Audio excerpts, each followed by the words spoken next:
Good afternoon, YouTube. Ian here from Coolice Charge Case Power Supplies.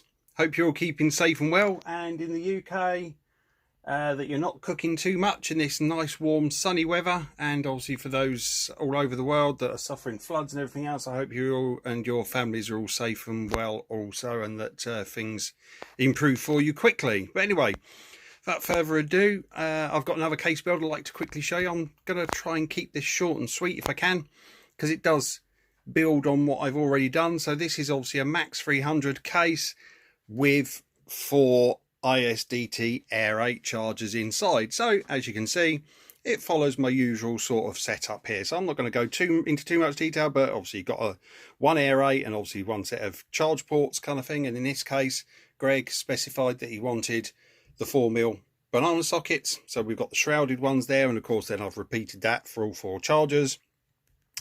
The small 40mm radial fans in the middle, again with the 3D printed ducts, which obviously then guide the air out, and then they're obviously bolted flat on the underside of the deck plate.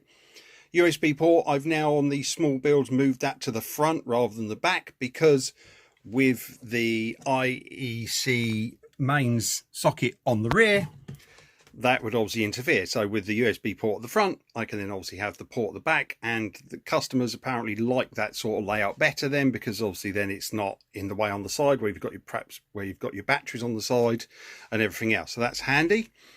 The difference then with this build, and it's the first time the customer wanted some form of storage, and you can just about see it actually with the red.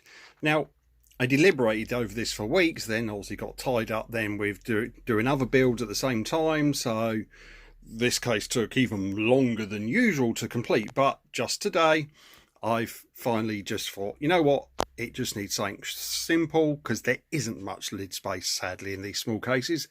They're great for portability, but not that good for doing anything fancy with. So didn't bother with a hinge lid. I've literally just done a 4mm thick acrylic plate, and I had some 4mm thick material in red, and it's actually matte finish.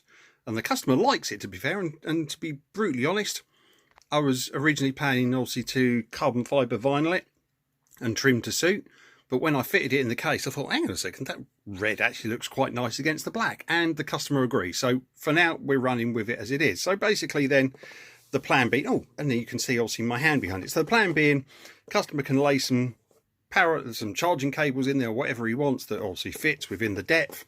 You can lay them in there, close the lid, and when he's carrying it, for example, they're not going to fall out all over the case with any luck. So yeah, it's very simple, very crude, but it should hopefully do the job. And this is the very first case of this size with anything like that in. So it's going to be interesting to get some feedback on that and see how it goes. But as you can see, follows on my usual thing. I can turn it on as normal. And as you can see, the chargers boot up. Fans are running from 12 volts, and so too is the little USB socket, where also you have to press the button to turn it on. Thanks for looking. For all your charging needs and power supplies, give me a shout, Ian at coolice.co.uk. Take care of yourself. Speak to you soon. Bye.